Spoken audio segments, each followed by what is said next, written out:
오늘 주신 하나님의 약속의 말씀은 누가복음 2장 우리 1절에서부터 7절까지 한번 읽어보시죠. 누가복음 2장 1절에서부터 7절까지 있는 말씀. 누가복음 2장 1절에서부터 7절까지 있는 말씀.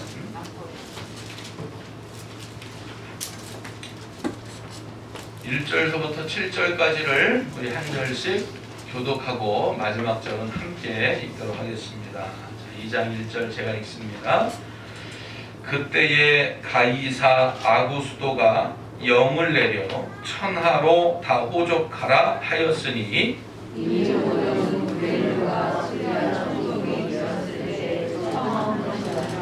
모든 사람이 호적하러 각각 고향으로 돌아가매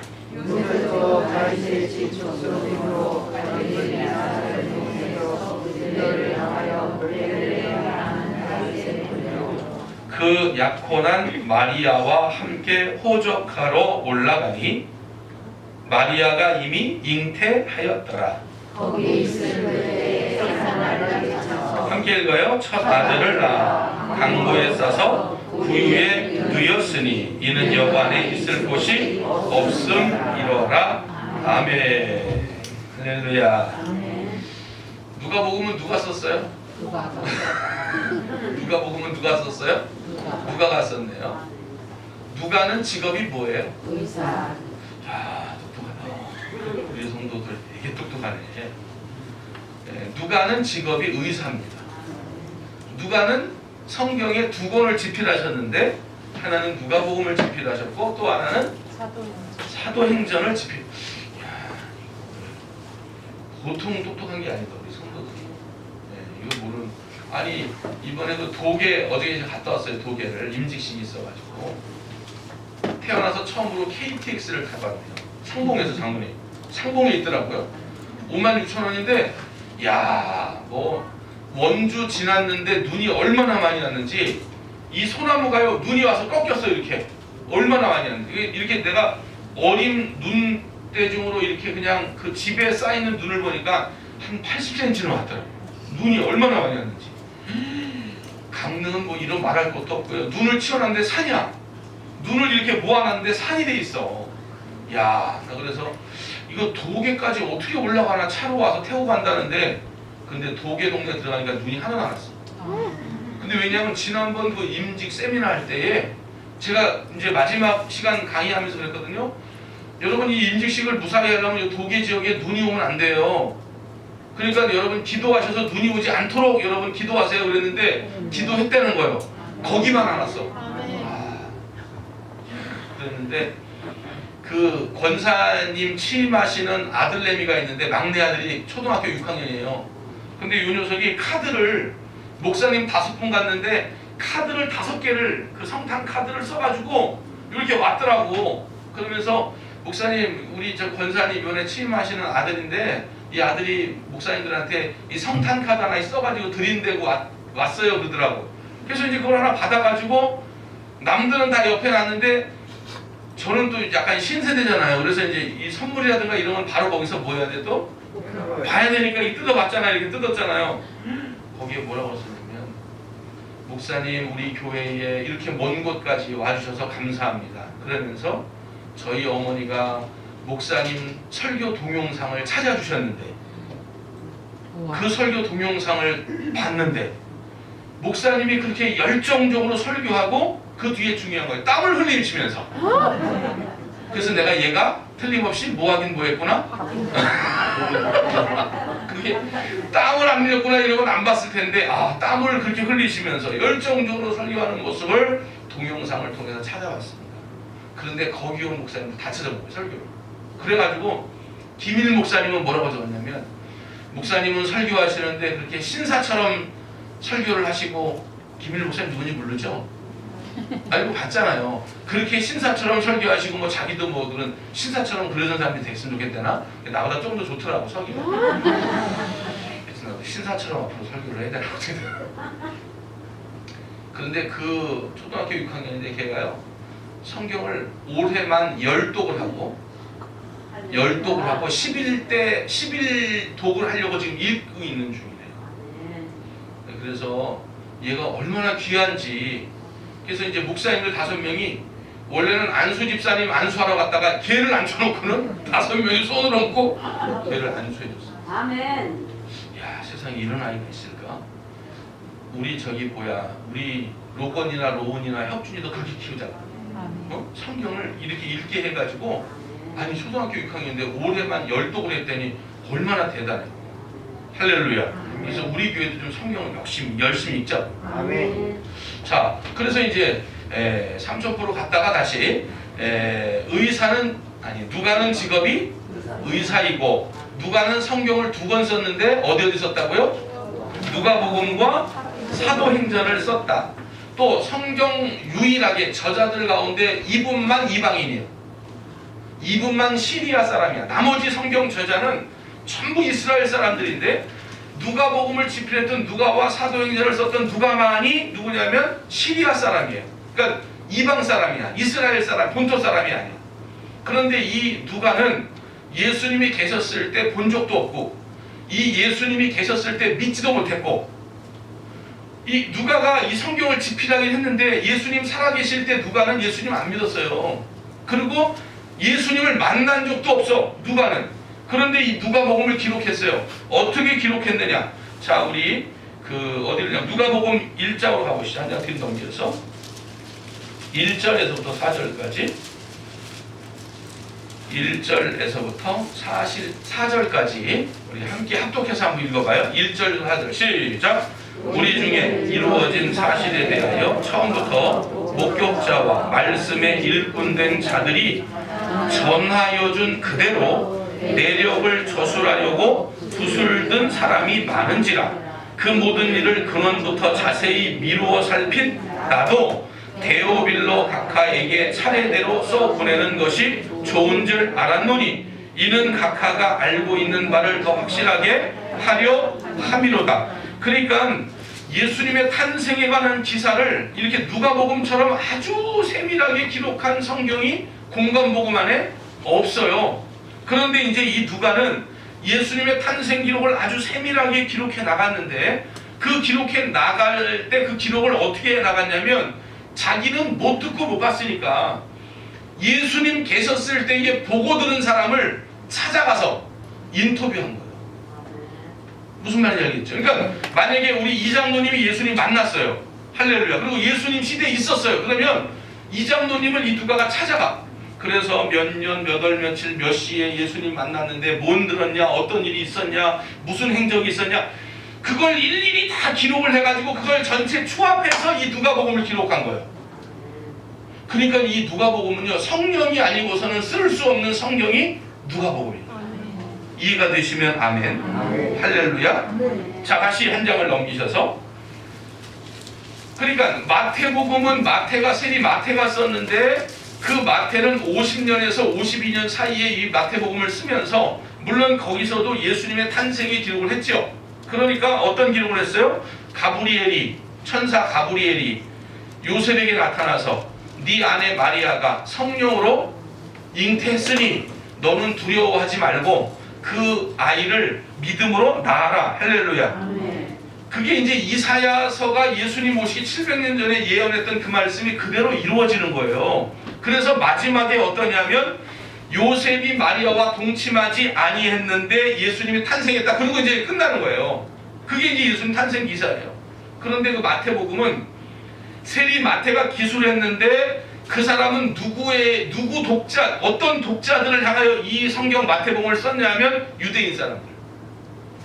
그러니까 유대인 사람들, 이스라엘 사람들이 예수님에 대한 탄생을 그렇게 그 부분만 이렇게 알고, 또 유대인이 아닌 사람들이 그 마태복음을 읽으면서 궁금해하는 거야. 뭘 궁금해? 예수님의 탄생 기사에 대해서 너무 궁금한 거야.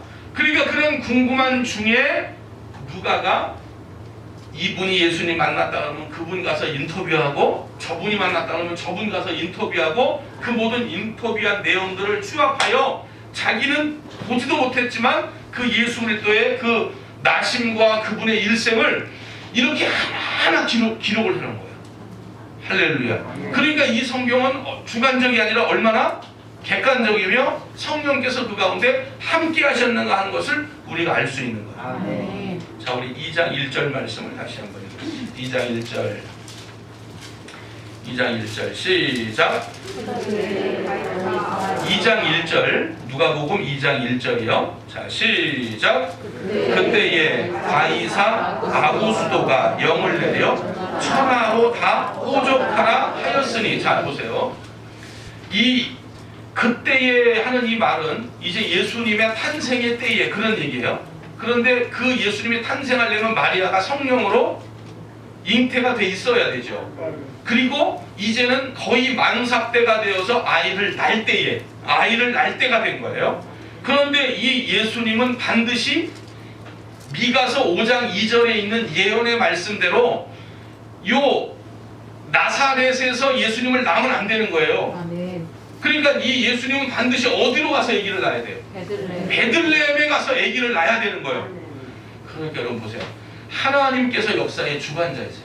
아멘. 왜냐하면 여기에 나오는 가이사 아구수도는 제가 이렇게 그 주석하고 뭘 찾아보니까 이 사람 풀네임이 요거는 지금 가이사 아구수도 이거는 그냥 간단하게 적은 이름이고 이 사람의 풀네임을 보니까 이름이 엄청 길어. 한번 따라해 보세요. 가이오스, 줄리오스, 가이사, 옥타비아누스. 이게 이 사람 이름이에요. 해봐요. 시작.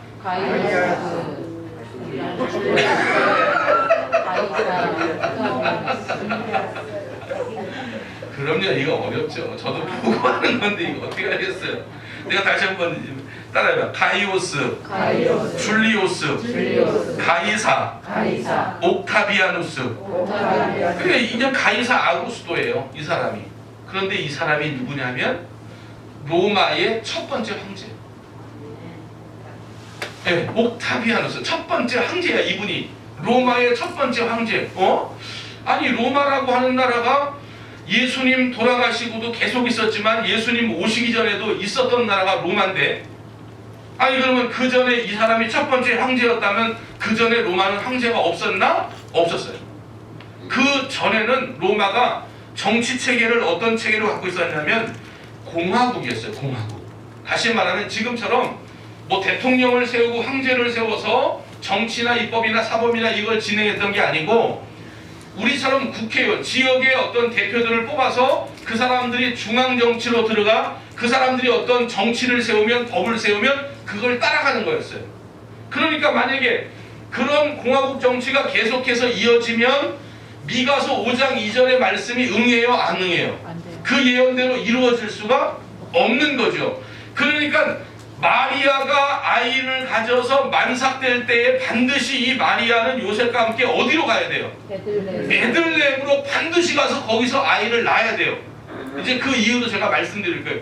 반드시 거기 가서 이 아이를 낳아야 되는데 지금 이 가이사 아구스도가 이렇게 황제로 등극하지 않으면 이 사람들이 베들레헴으로 갈 이유가 없지요.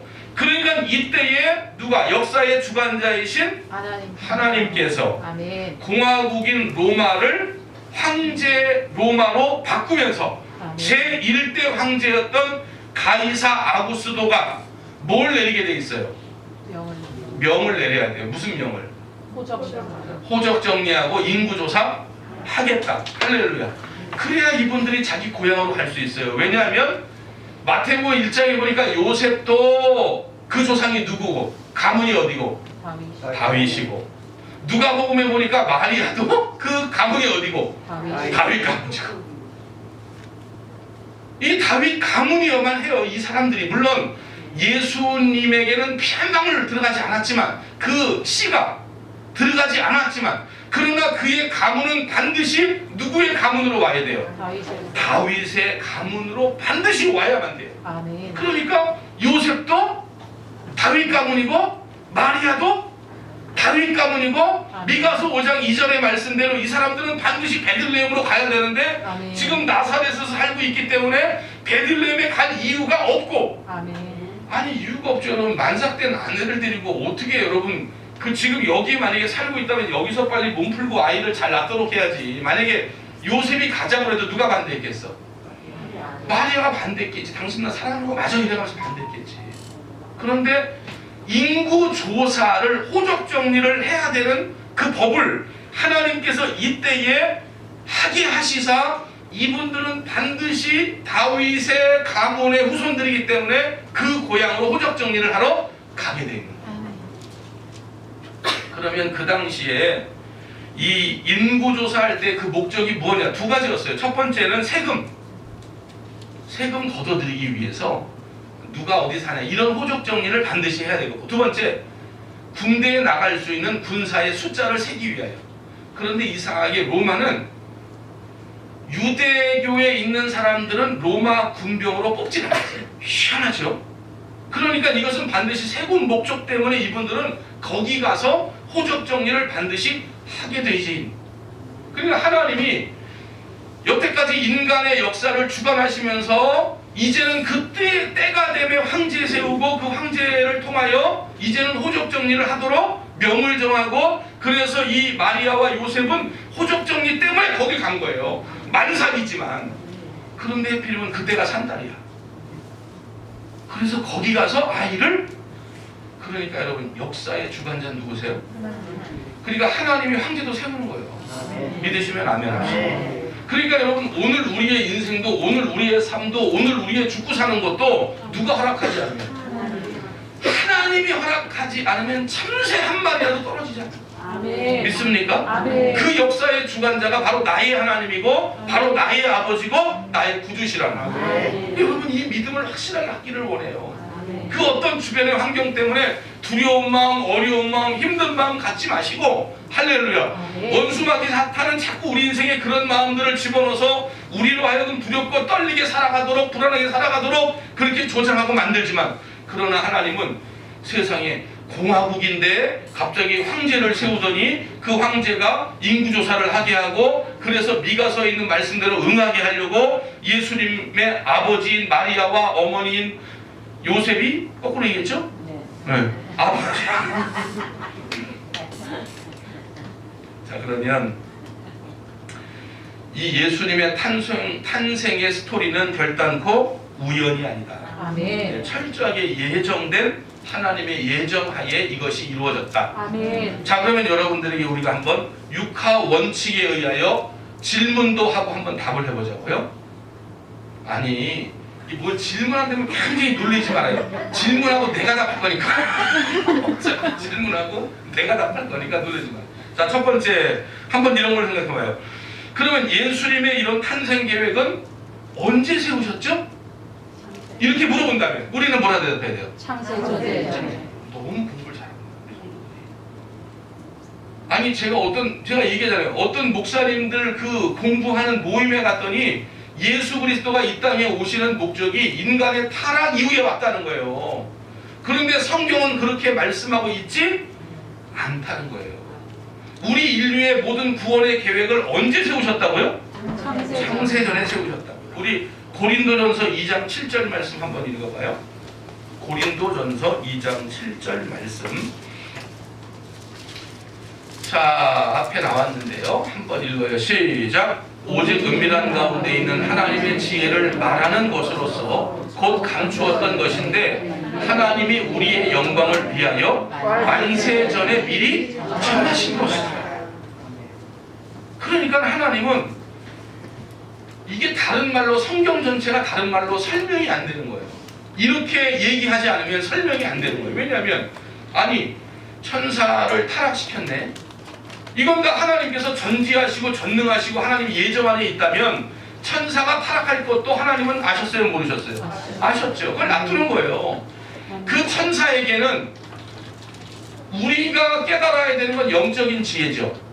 솔로몬이 처음에 깨달았던 지혜는 무슨 지혜라고 그랬어요? 혼적인 지혜죠. 그 루시퍼에게 줬던 지혜는 영적인 지혜가 아니고 무슨 지혜였어요? 보니까 혼적인 지혜였죠. 왜?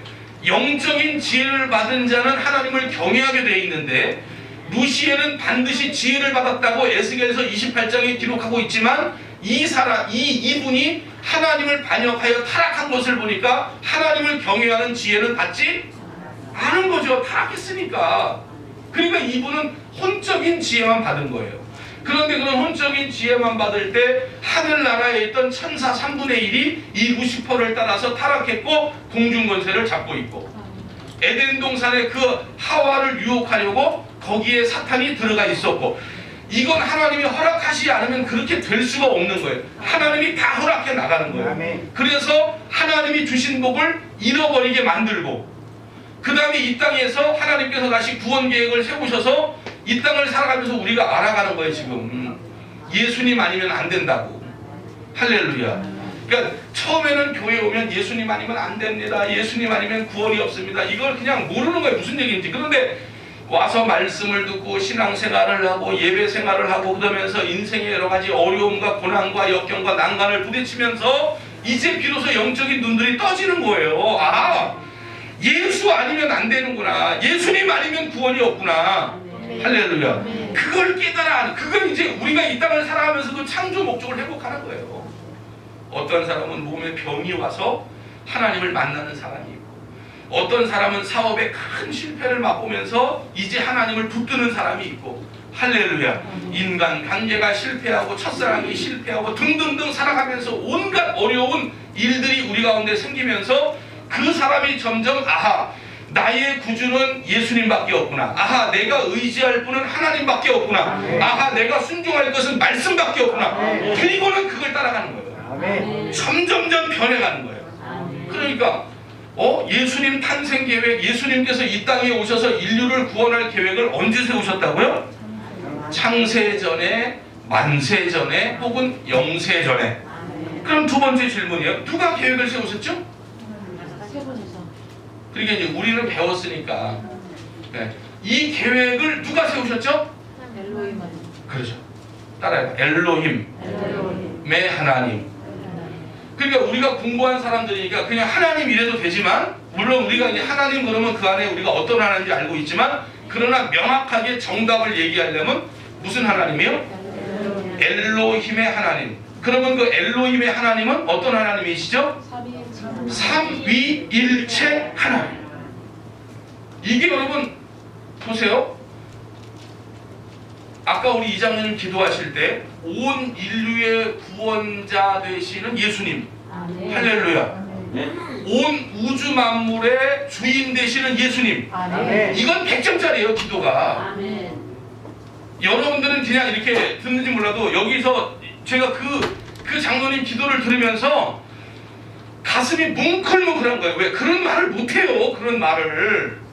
온 인류의 주인이 예수님이란 말을 어떻게 합니까? 그분은 하나님이란 얘기인데, 그건 기독론으로 볼 때 100점짜리인 거예요. 몰랐죠, 장로님? 아셨어요? 혹시 기도하시면서? 그래. 이게 지금 이거 아주 잘 배우신 거예요. 말씀을 잘 드신 거예요. 그렇게 기도하면 하나님 너무 기뻐하시는 거예요. 그렇게 기도하면 100점짜리 기도예요, 그게. 왜냐하면 기독론이 거기 들어가 있잖아요. 기독론이. 그러니까 삼위일체 하나님이라고 하는 그 사상이 우리 속에 주입되지 않으면 구원주가 예수님 될 수가 없지요. 왜냐하면 성자 예수님이 하나님이 아닌 다음에야 그분이 어떻게 우리의 인류의 구원자가 돼요? 그분이 어떻게 죄 없는 인생이 되냐고요. 그분 역시도 죄 있는 인생이 되지. 그러니까 우리를 구원할 계획은 언제 세우셨다고요? 창세전. 그 계획을 누가 세우셨다고요? 엘로힘의 하나님이 그 계획을 세우셨다. 엘로힘의 하나님이라는 것은 어떤 하나님이에요? 삼위일체 하나님. 성부, 성자, 성령의 삼위일체 하나님. 이 수준이요, 이건 상당히 지금, 이건 거의 장신대 수준에 지금 올라가요. 조금 더 가면 총신대 수준으로 가요. 조금 더 가면. 그러면 이런 계획을 하나님은 어디서 세우셨죠? 그러면 창세전에 그런 계획을 세웠어요. 엘로힘의 하나님이 삼위일체 하나님 세우셨어요. 그러면 그런 계획을 세우실 때 우리 하나님은 어디 계셨죠? 3층 천. 그렇죠. 네, 3층 천에 계셨죠. 고린도후서 12장 2절에 보니까 하나님 보좌가 있는 곳이 어디예요? 3층 천. 그러니까 우리들이 앞으로 들어갈 하늘은 몇 가지로 구성되어 있구나. 세 가지로 구성되어 있구나. 1층 천과 2층 천과 하나님 보좌가 계시는 3층 천. 낙원은 어디 있죠? 삼층천에 있죠. 그래서 우리는 죽으면 어디 들어가죠? 낙원. 낙원으로 들어갑니다. 낙원으로 들어갑니다. 할렐루야. 자, 그러면 하나님께서 무엇을 예정하셨어요? 무엇을 계획하셨죠? 이렇게 묻는다면, 그래, 하나님이 예수님을 보내시기로 계획하셨고요. 창세전에. 그 하나님은 삼위일체 하나님이고요. 그 하나님은 또한 삼층천에서 그렇게 계획을 하셨고요. 그러면 그 계획하신 그 내용이 뭐예요? 하나님이 삼층천에서 예수님을 이 땅에 보내시고 영원부터 그런 계획을 삼위일체 하나님 세우셨는데, 세우신 그 계획이 뭐예요? 그렇죠. 그렇죠. 지금 이 권사님 말씀하신 거예요. 이제 그냥 쉽게 이야기하면 우리를 어디 보내려고? 천국에. 우리를 천국 백성 만들려고. 다시 말하면 예정된 하나님의 자녀들이 자기들이 가지고 있었던 빼앗긴 복을 다시 회복하도록 하나님께서 그런 계획을 세우신 거예요. 그래서 아담이 타락하고, 여러분 그 아담은 사람의 이렇게 그냥 어떤 인물의 대명사이기도 하지만 그 사람은 모든 인류의 대명사예요. 아담이란 말이 무슨 말이라고 그랬어요? 사람이라고 하는 뜻이에요. 그러니까 하나님은 어떤 계획을 세우셨냐면, 하나님께서 창조할 인간들이 하나님이 주신 복이 얼마나 큰지 알지 못하고 타락할 것을 아시고, 타락된 그 인생들을 이 시간 속에 보내셔서 이 시간 속에서 하나님께서 원래대로 가지고 있던 창조 목적을 회복하여 창조 목적을 회복한 그 사람들을 하나님께서 예비하신 낙원으로 옮겨지기 위하여, 우리가 그래서 이 땅에 잠시 온 거예요. 지금 저와 여러분들이 이 땅에 잠시 온 거라고요. 지금 저와 여러분들은 하나님의 자녀들입니다. 믿습니까? 긴가민가 하네요. 하나님께서 나를 구원하셨고 구원하신 하나님의 자녀인데, 하나님이 나를 2021년 이 세상에 나를 시간 속으로 던져 놓으신 거예요. 여기서 창조 목적을 회복하여 다시 하나님 오시는 재림의 때에 우리가 들림받아 하나님 나라로 들어가는 거예요. 이게 이제 그 성경 전체를 보는 눈들이 확 열리는 거예요. 그래서 하나님이 이런 계획을 세우신 거다. 믿습니까? 그래서 하나님의 제2위 되시는 성자 하나님께서 이 땅에 오셔서 우리의 죄를 대속하고 죽으시고, 죽으신 걸로 끝나는 게 아니고 다시 부활하시고, 부활하신 후 다시 하늘로 승천하시고, 승천하신 예수님이 다시 이 땅에 재림하시고. 그러면 하나님은 그 구원의 계획을 어떤 방법으로 실행하실 것인가? 어떤 방법으로? 그러니까 여러분 보세요. 지금 이 예수 그리스도가 인간의 몸을 입고 오시는 이 사건은 도합 시간으로 보면 약 6,000년에 걸쳐서 하나님께서 우리에게 베풀어 주신 은혜예요. 그러니까 여러분 보세요. 1,000년 지나 예수님 보낼 수도 있고 2,000년 지나 예수님 보낼 수, 3,000년 지나 보낼 수도 있잖아요. 근데 그렇게 하면 사람들이 이걸 접근할 수도 없고 이걸 이해할 수도 없고 이걸 사람의 이성으로 믿음으로 받아들일 수도 없는 거예요. 그러니까 계속적으로 보세요. 수치를 입은 아담과 하와에게 가죽옷을 지어 입힘으로 말미암아 그 수치를 가리는 것을 보여주시고, 아벨이 어린 양의 제사를 통하여 하나님이 받으시는 것을 보여주셨고, 온 땅을 물로 심판하실 때 노아의 방주로 그 노아가 예수님이 되실 것을 말씀하셨고, 성막에 법을 주셨고, 성전에 법을 주셨고, 이것이 모두가 그림자요 모형인 거예요. 그걸 보면서 이제 우리는 누구를 바라보게 하는 거예요? 예수 그리스도를, 메시아를 바라보도록. 그런데 그 메시아를 바라보는 것도 다 바라보는 게 아니죠. 저는 이스라엘 처음에 성지순례를 갔을 때 마음이 막 너무 설레는 거예요. 아, 드디어 이 본토니까 여기서 이게 그리스도의 기독교가 나온 거니까 얼마나 기대했겠어요. 갔더니 거기에 유대교도, 예배당이 거기에, 그러니까 기독교의 성지라고 왔는데 거기 오는 사람 보니까 캐톨릭 신자도 와, 정교회 신자도 와, 유대교 신자도 와, 개신교 신자도 와. 아니 거기가 무슨 뭐 종교 무슨 집합소인 줄 알았어. 그래서 깜짝 놀란 거지. 아니 이분들은 주일날 예배를 안 드려요? 예배를 안 드린대. 왜 예배를 안 드리려고 했더니 예수 그리스도가 메시아인 걸 그들은 믿지 않는다는 거예요. 내가 깜짝 놀랐어요. 난 신학생인데도 신학교를 그렇게 공부하고